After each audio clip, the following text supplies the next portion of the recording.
Local and live. Covering Franklin and Washington counties, it's Let's Talk TriState. Welcome to Let's Talk TriState. My name is Tiny, and I'm joined today from Mackintosh Homes. This is Julie Fritsch. Julie, thank you for joining us today. Sure, thank you for being here. Julie is a realtor, longtime realtor with Mackintosh Incorporated Realtors out of Hagerstown, Maryland. This is one of our Ask the Expert segments, Julie. First of all, though, before we dive into some questions that we have prepared, congratulations to you, because you've been nominated for our annual Best of the Tri-State for Best Real Estate Agent, Best Realtor. So yes. Congratulations for that. Thank you. Thank you very much. What an honor. It is. It's exciting. Mm-hmm. It's very competitive. So get ready. Yep. I know you're going to hit the ground running. You already are. You're here. You're putting yourself out there on Let's Talk Tri-State. So, absolutely. So good for you yep. for that. Thank you. Now, you've been a full-time real estate agent for years now. 12. Right? 12 years. 12 years. Amazing. Now, you are licensed in Maryland, PA, West Virginia. Correct. All the places that we're going to hit with this very interview. Yep. So what originally drew you into real estate? So, first of all, I love my job. I am helping people with the biggest investment of their entire lives. Yeah. I was a teacher for many, many, many years before I got into real estate. Again, I've been in this for 12 years. And my background is more of a dance background, dance education. I have a master's in education. Okay. And it got to the point several years ago that I just was not getting out of teaching what I felt like I had originally. Okay. There was something missing, some kind of disconnect, and I just truly wasn't happy. Mm-hmm. So dug deep, did some research. My grandfather was big-time real estate broker in Harrisburg, Pennsylvania, and was very, very successful, had his own business, and I just remember him just, having his schedule, being able to have a family, and just how he helped people and how rewarding that was for him. So I made the leap. I did all my education online while I was still educating. Yep. And the same year that I got my master's degree, I quit teaching and went full-time into real estate, and I have not looked back. Well, you've been doing it for 12 years. I would say you have not looked back I at all. haven't, and I have worked really, really hard for where I am. And like I said, I love my clients. I love what I do. Professionally, I have never been as happy. And you never regretted it? Never once. And I think, with anything, you have to have a passion for it. And I shouldn't say you have to. If you don't, it's a job. Exactly. And I can tell from talking to you prior to going on air today that you are passionate about what you do. And my wife and I just recently purchased our second, well, actually, let's just say it's our third home. It's our second permanent residence. You didn't use me. I know. But good for you. Didn't know about you at that point. But I have and this just speaks to how important it is to find the right agent, to find the right realtor. I have a dear friend that I've known for over 20 years and knew her from radio, and she is a realtor. And we got about halfway through the process, and I said to her, now, to put this into perspective, our first home was a new build. Okay. And there's a difference. Sure. There's not the back and forth right. between the owner and you say, here's what I want from the builder builds it, you check it out, everything's good, check the boxes, and Clean. you buy your home. Yes, exactly. Not that, where we are now, the sewer needed this, or the chimney needed this, or all these different things. And I said to her, this is one of the most vulnerable feeling times that I can remember. Mm-hmm. I consider myself a rather intelligent individual, but you can be made to feel so dumb with all that you have to do, all the boxes that need ticked off, all of the this, the that, and the value of a realtor who knows what they're doing and who is willing to take those 9 p.m. text messages that seem so dumb. You feel stupid when you send them. That value cannot be overstated. Oh, no question is a bad question. Mm-hmm. And every concern is valid. I mean, nobody does this every day except for a realtor. Mm-hmm. And no matter if it's your first time, your 10th time, it does not matter. You need that relationship and you need that buffer, and you need a problem solver and somebody who communicates really well.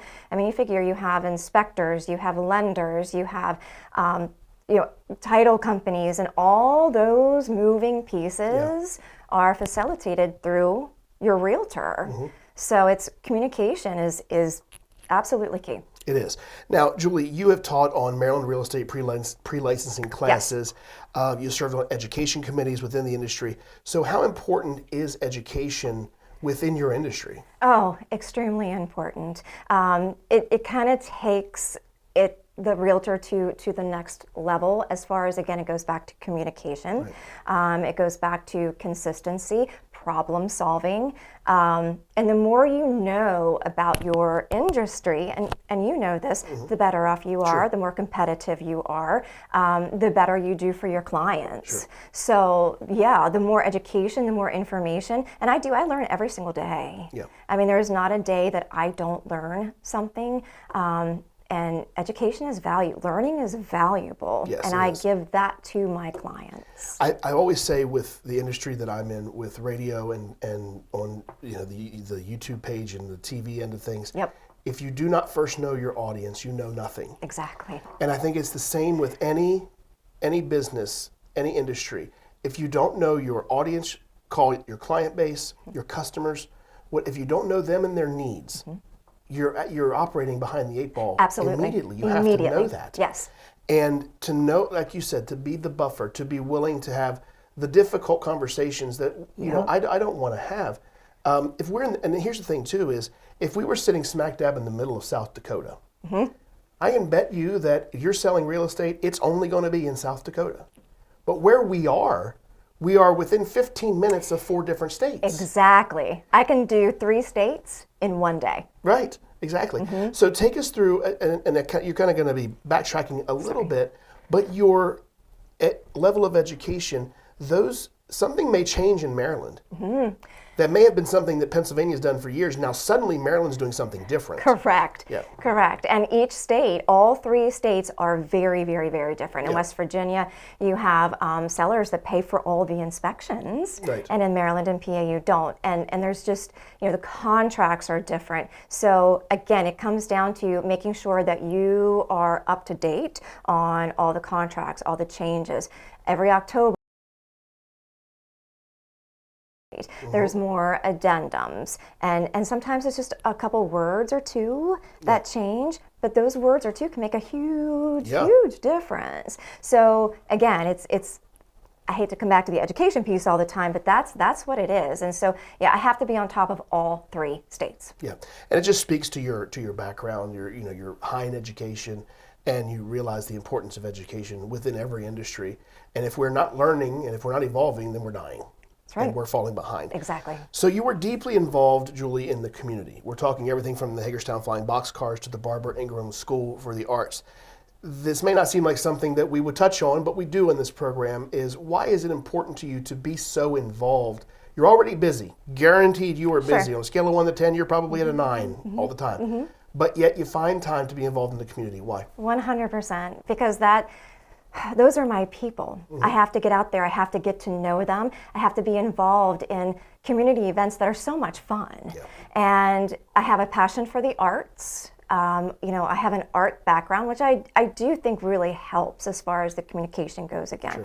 But that's kind of my passion with the Barbara Ingram School. I support their summer arts programs, their musicals, and with the Flying Boxcars, I mean, that's just an all-around, all-American, good time. You're one apple pie away from just middle America, just traditional pastime. And it's like you go there, half the time I'm not watching the game. Half the time I'm talking to people, meeting people, and that's it. I mean, couldn't name a player, but by God, you're having fun. How'd you know?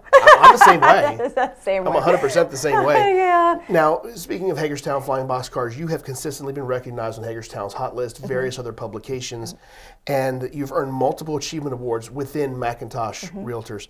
Now, what do you think separates a good agent from a great one? So honestly, I don't think it's all the awards, because I think the awards come with hard work and consistency. So I think it's going back to the consistent piece and just putting myself out there and if I get acknowledged for all the hard work and that I do, fantastic. And I do, and I'm very humbled, and I am very grateful for that, just like my opportunity here. But I work really, really hard, and that's truly what it comes down to. I mean, like you said, this is my passion, and I'm just going to keep trucking. I don't think I'm ever going to retire. I think, in my opinion, from the other side, what separates a good agent from a great one is the extra. How much extra are you willing to do? And that is something that, in my opinion, in my experience, as the client, you cannot know how much extra your real estate agent did for you behind the scenes until you go 30,000 feet. You're sitting at the signing table, and you can see the fruits of all the labor that's been put in, and then you can sit and say, "Wow, thank you for all of this. This could have been so much different." Absolutely. And a lot of the stuff that you do that would be the extra is going to go unnoticed.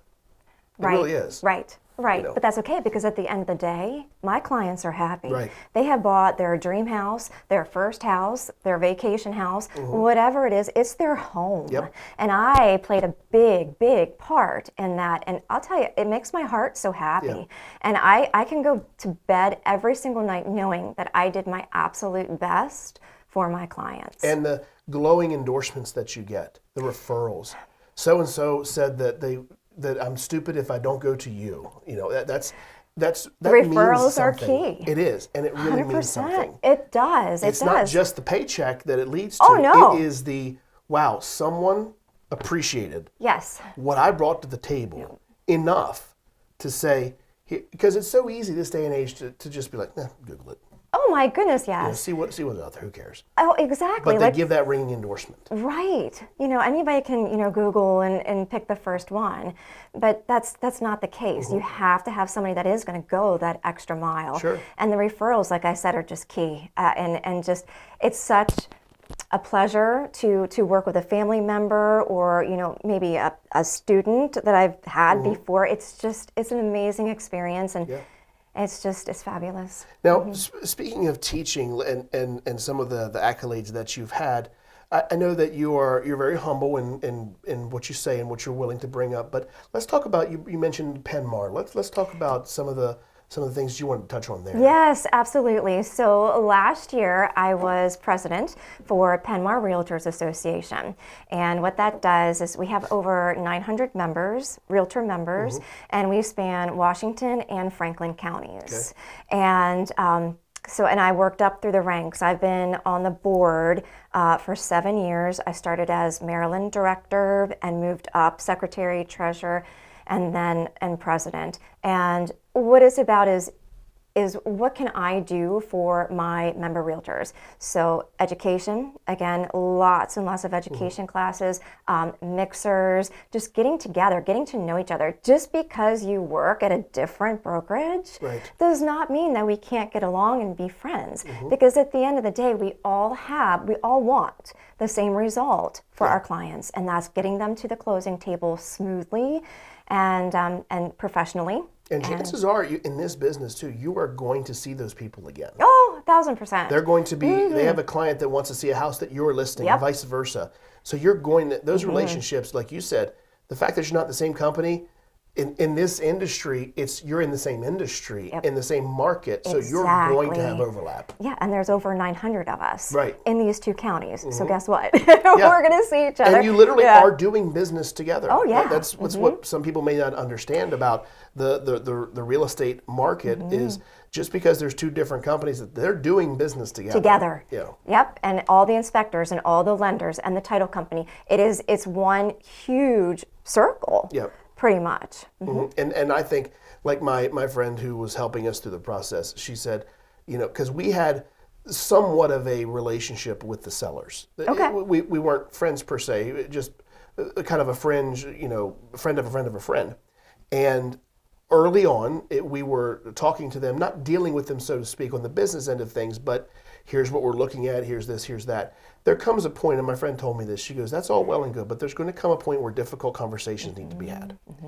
they're not rearing their heads now, but it's going to come. That's when you want to be able to step out and have me talk with their agent and have those conversations. So for true. You.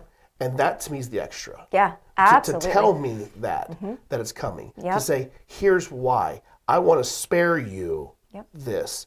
Let me do this, because I'm a very hands-on person. I have no problem having difficult conversations. I don't welcome them, but I don't shy away from them. But at the same time, it's like, you know what? You're right. Please, here, take it. Yep, and that's our job, Yeah. is to have those. Sometimes they're very difficult situations, but they have to be had. At the very least, even if they're not difficult, they're conversations I just don't want to have. Right, and that's true too. It's like, I don't want to talk about a sewer line one more time, please. Just no more. So we've been talking with Julie Fritsch from Mackintosh Homes, online at machomes.com. I highly encourage you to get in touch with her if you are looking to buy or sell. But Julie, finally, before I let you go, for anyone who is thinking about buying or selling a home, or even just maybe they have just some initial questions to ask, what is the best first step that they can take? We'll stipulate. me. Yes, I was going to say, we'll stipulate contact you. Okay. Yes, absolutely. But then, how can they get in touch with you? Well, they can get in touch with me. I am all across the social media board, texting, calling. I do pick up the phone. If I do not pick up the phone, I am with a client. I'm in a closing, and that's my time with my client, because we've gotten there. So leave a voicemail. I will call you back as soon as I can. But again, if Facebook, whatever, I would say whatever platform the client is comfortable reaching out to me with, I am completely fine with that. Email, and I am very, very responsive, unless I'm showing 20 houses, and then I'll get back to it. But reach out, and I offer a free, no obligation consultation, and with every listing I offer free photography, professional photography, not me, not myself. Right, sure. Yeah. But really, you get pictures of Julie all over your listings. Right, exactly. You can do the Vanna White. Hey, that's Here we are a in the great living idea. room. Right? Yeah, and aerials too. So I'm a one-stop shop. Very good. So I welcome buyers, sellers, first-timers, 10th-timers. Yeah. Doesn't matter. We'll have a good time, and we'll get to the finish line. We respect the hustle, because the real estate industry, while you have brokerages for whom you work, that's your umbrella, the independent agents, they are independent agents. You're independent contractors, essentially. Yes. So you are out there, you are doing your own marketing, your own research, your own photos. Yep. I mean, some places have certain resources, and that's all well and good, but by and large, you are your one-stop shop. Absolutely. And I can tell you, even before, if I get a listing, even before the house hits the market, I've already put out marketing. I've done coming soon. I have, to put the sign in the ground costs money, and the photography cost, and that is all up front before I sell the house. Right. Realtors don't get paid until we close. Sure. If we close. So it's yeah. I mean, be a lot. it is. Yeah. It is. It's a lot. But the fact that you go through all that, and this is still your passion, still what you want to do, and you still have the drive that you had 12 years ago. You have it now, if not more so. Yep. And you're in so many different facets of the industry as well. So you're a treasure to our area, Julie. We thank you so much for joining us. Online at MAC Homes, it's machomes.com, Mackintosh Realty. Julie Fritsch, she is now involved in Best of the TriState. So coming soon, she will want your vote. And you can have all of her social media links, and everything will be in this video as well down at the bottom. You can check that out, vote for her. And I think you can vote once a day. And I'm sure she'd appreciate that, right? Yes, absolutely. Thank you. Absolutely. Julie, thanks for joining us. And we thank you so much for joining us on Let's Talk TriState. Let's talk TriState. If you'd like to be featured on an upcoming episode of Let's Talk TriState, call 717-597-9200 or email letstalk@921thegoat.com.